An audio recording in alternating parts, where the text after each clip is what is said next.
Assalamualaikum warahmatullahi wabarakatuh. Pada kesempatan kali ini, saya akan menjelaskan sebuah materi mengenai data mining. Namun konteks pembahasan kali ini yang akan dibahas yaitu mengenai algoritma di dalam data mining.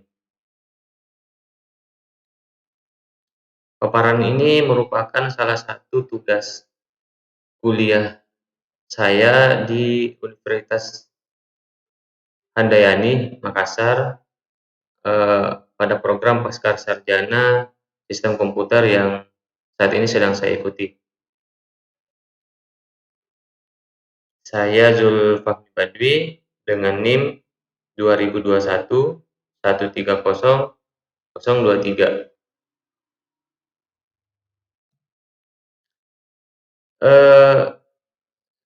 Untuk jenis algoritma di dalam data mining sendiri itu sebenarnya ada banyak. Namun pada kali ini kita kerucutkan atau kita hanya membahas 5. Kita hanya akan membahas 5 jenis algoritma di dalam data mining, yaitu yang pertama adalah algoritma association rule, kemudian yang kedua adalah algoritma clustering, yang ketiga adalah algoritma klasifikasi, yang keempat adalah algoritma estimasi, kemudian yang terakhir, yang kelima adalah algoritma prediksi. Yang pertama kita lanjut ke pembahasan mengenai algoritma association rule. Jadi algoritma association sendiri atau association rule atau analisis sosial itu merupakan teknik data mining untuk menemukan aturan asosiasi antara suatu kombinasi item. Analisis asosiasi ini juga disebut biasa istilahnya adalah market basket analysis.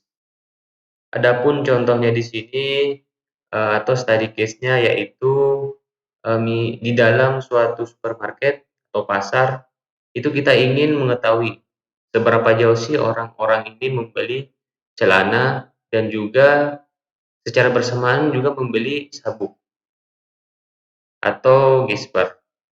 Nah,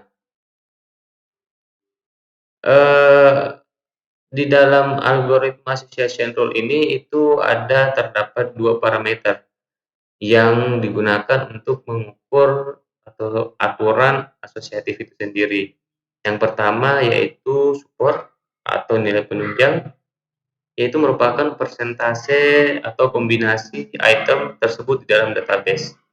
Yang kedua adalah confidence atau nilai kepastian, yaitu kuatnya hubungan antar item dalam aturan asosiatif. Nah, manfaat algoritma association rule ini itu dapat digunakan untuk market basket analysis atau kita bisa menggunakannya untuk melakukan analisa kebiasaan customer kita dengan mencari asosiasi dan korelasi dari data transaksi. Nah, sebagai saran penempatan barang dalam supermarket. Nah, ini salah satu manfaatnya. Kemudian manfaatnya juga bisa sebagai saran produk apa yang dipakai di dalam promosi. Misalkan kita ada promo, diskon dan sebagainya, ini bisa dijadikan saran-saran produk apa yang bisa kita pilih nantinya. Nah, selanjutnya di sini algoritma yang kedua kita bahas yaitu adalah algoritma clustering. Analisis cluster atau cluster analisis merupakan analisis yang digunakan untuk mengklasifikasikan objek atau observasi yang berbeda ke dalam kelompok atau cluster, sehingga kesamaan antara objek dalam kelompok maksimal dan kesamaan antar kelompok minimal. Analisis ini merupakan teknik analisis statistik multivariat yang mengelompokkan observasi berdasarkan beberapa variabel atau feature. Tujuan utama dari algoritma clustering adalah untuk mengidentifikasi pola tersembunyi dalam data dan membuat segmentasi pelanggan atau pengguna yang lebih baik. Nah, di sini, saya, menjelaskan ada beberapa poin mengenai contoh agar kita lebih memahami seperti apa sih algoritma clustering itu. Ini ada beberapa segmentasi, contoh di sini pada segmentasi pasar, itu di mana kita menggunakan algoritma clustering ini untuk memahami karakteristik konsumen ataupun calon konsumen, misal berdasarkan usia dan juga pengeluaran.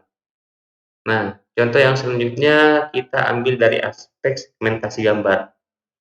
Ini digunakan atau algoritma clustering ini digunakan untuk aplikasi pengenalan objek. Objeknya apa yang ingin kita kenal. Yang ketiga, SNA atau Social Network Analysis, yaitu mengelompokkan tweet atau profil berdasarkan opininya terhadap suatu kasus. Yang keempat, taksonomi. Nah, algoritma clustering ini misal di dalam case biologi ya. Dalam biologi, analisis cluster ini adalah alat yang penting untuk melakukan klasifikasi organisme.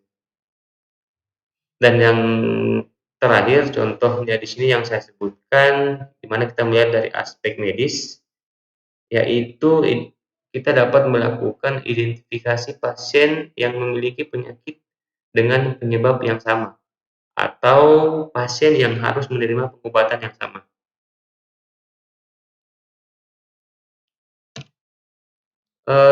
Next, mengapa sih kita melakukan analisis cluster? Apa sih alasannya? Nah, di sini kita itu melakukan analisis cluster karena dengan membagi data atau observasi ke dalam cluster berbeda, itu dapat menunjukkan pola-pola dan informasi serta insight yang mungkin akan berguna. Untuk lebih memahami data dan fenomena yang kita analisis, kita dapat melakukan clustering berdasarkan variabel atau feature yang berbeda dan menghasilkan klaster-klaster yang berbeda. Nah, kita harus mampu menginterpretasikan hasil analis klaster berdasarkan pemahaman mereka tentang data untuk menentukan apakah hasil yang dihasilkan oleh analisis ini benar-benar bermakna dan berguna. Eee, ini mengenai penjelasan mengapa, analisis klaster ini itu, digunakan. Nah, kemudian selanjutnya mengenai algoritma klasifikasi. Nah, ini adalah algoritma yang ketiga yang akan, kita bahas. Seperti pada pengertian umumnya, jadi klasifikasi ini itu berarti proses pengelompokan ya, pengelompokan. Dalam pengertian data science, klasifikasi ini kemudian dipahami sebagai proses pengelompokan data ke dalam beberapa kategori. Ini tujuannya agar lebih mudah untuk diolah dan juga dianalisis. Algoritma ini digunakan untuk memprediksi kategori ataupun juga kelas dari sebuah data. Data di mana data yang ingin kita olah, kita riset di sini, ini kita bisa memprediksi kategori atau kelas dari sebuah data kita nantinya. Nah, tujuan utama dari algoritma klasifikasi ini yaitu adalah untuk mengklasifikasikan data menjadi kategori yang sesuai berdasarkan atribut atau karakteristik yang dimiliki. Nah, di sini saya, memberikan study case atau contoh ya, mengenai algoritma klasifikasi ini agar kita lebih mudah memahaminya. Nah, di sini misalkan ketika sebuah perusahaan ingin memprediksi apakah pelanggan akan membeli produk atau tidak. Nah, di dalam hal ini algoritma klasifikasi dapat digunakan untuk memprediksi kategori pelanggan tersebut. Nah, seperti pelanggan yang kemungkinan besar akan membeli produk dan pelanggan yang tidak ingin membeli. Nah, ini tentunya ini sangat berguna ya bagi para entah itu perorangan, perusahaan, pengusaha, eee, jika ingin, melakukan klasifikasi ya terhadap, pelanggan-pelanggan yang, ingin melakukan, transaksi membeli produk.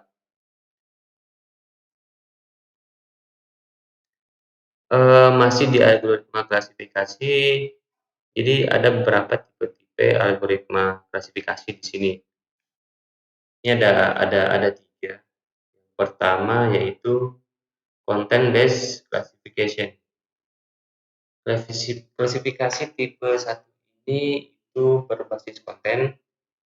Jadi pada tipe ini, pengelompokan data didasarkan pada jenis konten tiap file yang tersedia. Yang kedua, tipe klasifikasi yang kedua di sini adalah user based classification. Nah, ini seperti namanya. Jadi klasifikasi ini itu menitikberatkan pada pengguna, tepatnya pemahaman pengguna terhadap pembuatan, penyuntingan, peninjauan, atau penyebaran data. Nah, dari situ kemudian bisa diketahui kategori yang tepat untuk data kita yang mau kita gunakan. Jadi di sini, pada tipe klasifikasi user based classification ini, itu intinya pengguna atau user itu menentukan kategori terhadap data yang ada. Kemudian yang ketiga, tipe klasifikasi yang ketiga atau yang terakhir, adalah context based classification. Jika tadi ada klasifikasi berbasis konten, nah, yang terakhir ini itu ada klasifikasi yang berbasis konteks.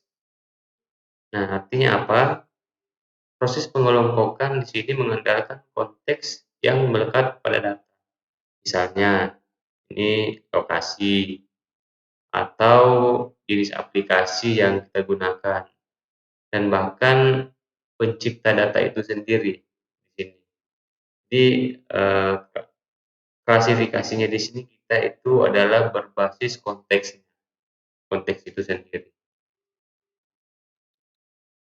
Kita lanjut, masih di algoritma klasifikasi, ini, sama dengan algoritma sebelumnya yang sudah kita bahas, di sini saya memberikan beberapa contoh, atau penerapannya sendiri, terkait algoritma di dalam classification sendiri. Ini kita lihat ada 6 jenis ya, ada 6 contoh, algoritma di dalam klasifikasi. Jadi di dalam algoritma klasifikasi itu, terdapat algoritma lagi, ada 6. Yang pertama yaitu logistic regression. Bisa dibilang ini adalah jenis algoritma yang paling dasar dalam proses klasifikasi. Meski begitu, keberadaannya ini sulit untuk digantikan. Dalam algoritma ini, klasifikasi data dilakukan dengan menemukan hubungan antar satu variabel dependen dengan satu atau lebih variabel independen. Nah, yang kedua adalah KNN atau Key Nearest Neighbor. Berikutnya ada algoritma Key Nearest Neighbor atau lebih sering disebut KNN. Ini sederhananya seperti ini ya. Jadi algoritma ini itu mengikuti prinsip kemiripan data.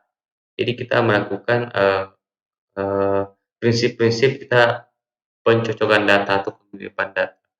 Nah, data data ini akan dikelompokkan di dalam satu kategori yang sama. Misal jika ditemukan beberapa kemiripan dari objek, data yang kita olah ini. Nah, yang ketiga adalah naive Bayes. Naive Bayes ini merupakan suatu algoritma yang dibuat berdasarkan teorema Bayes. Nah, dalam teorema tersebut diketahui bahwa asumsi harus berubah secara subjektif jika muncul fakta baru saat dijadikan dasar algoritma. F-bias berasumsi bahwa kehadiran variabel tertentu pada kelas tidak terkait dengan keberadaan variabel lain. Yang keempat adalah decision tree. Decision tree ini merupakan model yang terinspirasi oleh bagaimana neuron di dalam otak manusia bekerja, di mana tiap neuron pada otak kita ini itu saling berhubungan dan informasi-informasi itu mengalir dari setiap neuron-neuron tersebut. Nah, yang kelima adalah random forest. Nah, random forest ini itu bisa dibilang algoritma yang merupakan lanjutan dari algoritma sebelumnya, yaitu decision tree. Mengapa demikian? Karena di dalam algoritma ini itu terdapat beberapa kumpulan-kumpulan atau decision tree untuk membantu proses klasifikasi terhadap data. Nah, oleh karenanya algoritma ini pun dapat digunakan dalam analisis regresi selain dalam klasifikasi. Yang keenam, neural network. Selanjutnya ada algoritma neural network. Nah, ini kenapa dinamakan neural network? Ini karena memang sangat mirip dengan sistem saraf yang ada dalam otak manusia. Di dalam neural network itu terdapat satu set unit input ataupun output yang saling terkoneksi. Nah, masing-masing koneksi tersebut tentunya punya bobot ya. Nah, kita lanjut ke algoritma selanjutnya, yaitu algoritma estimasi. Nah, algoritma estimasi ini di dalam data mining itu digunakan untuk memperkirakan atau mengevaluasi nilai numerik dari variabel tertentu dalam sebuah dataset. Nah, tujuan dari algoritma estimasi sendiri ini eh, tujuannya itu adalah untuk menemukan pola dan tren dalam data numerik dan membuat prediksi atau estimasi yang akurat tentang nilai variabel target. Nah, di sini saya memberikan contoh case, contoh penerapannya, yaitu ketika sebuah perusahaan ingin mengetahui ada berapa banyak produk yang dapat dijual pada hari tertentu. Nah, dalam hal ini algoritma estimasi ini dapat digunakan untuk mengestimasi berapa banyak produk yang akan dijual berdasarkan data penjualan sebelumnya. Nah, ini ada beberapa jenis-jenis algoritma di dalam jenis algoritma estimasi. Ini ada beberapa, ya, ada linear regression, kemudian ada polynomial regression, dan kemudian ada decision tree, ada KNN atau key nearest neighbor, kemudian yang terakhir adalah super vector regression.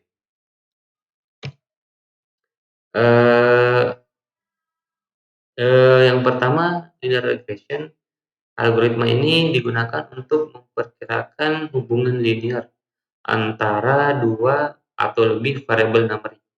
Nah, algoritma ini menghasilkan persamaan garis yang dapat digunakan untuk memperkirakan nilai variabel target berdasarkan variabel input.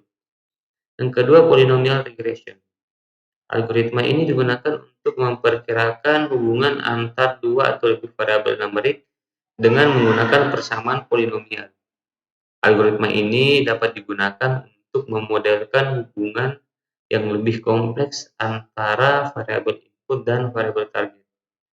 Nah, yang ketiga, decision tree. Nah, di dalam algoritma estimasi, decision tree ini digunakan untuk memperkirakan nilai variabel target berdasarkan serangkaian keputusan atau kondisi yang terkait dengan variabel input. Algoritma ini menghasilkan pohon atau tree keputusan yang dapat digunakan untuk mengidentifikasi keputusan atau kondisi tertentu yang akan menghasilkan nilai variabel target yang kita inginkan. Yang keempat adalah KNN, Key Nearest Neighbor. Nah, algoritma ini itu digunakan untuk melakukan atau memperkirakan nilai variabel target dengan membandingkan data input dengan data yang telah kita ketahui di dalam dataset kita. Algoritma ini mencari data dengan karakteristik yang sama dengan data input dan menggunakan nilai variabel target dari data tersebut untuk memperkirakan nilai variabel target dan data input. Nah, yang kelima, adalah supervector regression. Jadi algoritma ini itu digunakan untuk memperkirakan hubungan nonlinear antara 2 atau lebih variabel numerik dengan menggunakan konsep feature dan vektor dukungan. Algoritma ini menghasilkan model yang dapat digunakan untuk memperkirakan nilai variabel target berdasarkan nilai variabel input. Nah, kita lanjut yang selanjutnya, algoritma selanjutnya yaitu algoritma prediksi. Nah, algoritma ini digunakan untuk memprediksi, jadi sesuai namanya, algoritma ini tuh digunakan untuk memprediksi nilai dari sebuah variabel berdasarkan nilai variabel lain yang telah diketahui. Tujuan dari algoritma prediksi ini itu adalah untuk menemukan pola dalam data dan menggunakan pola tersebut untuk membuat prediksi yang akurat tentang nilai target yang belum diketahui. Contoh kasusnya di sini, penerapan algoritma prediksi ini misal ketika sebuah perusahaan ingin memprediksi ada berapa banyak produk yang akan terjual pada hari tertentu. Dalam hal ini algoritma prediksi itu dapat digunakan untuk memprediksi ada berapa banyak produk yang akan terjual berdasarkan data penjualan sebelumnya dan faktor-faktor lain tentunya seperti cuaca, hari libur, dan lain sebagainya. Oke, sekian, penjelasan saya, semoga dapat dipahami dan dimengerti. Saya akhiri dengan ucapan wabillahi taufiq wal hidayah. Wassalamualaikum warahmatullahi wabarakatuh.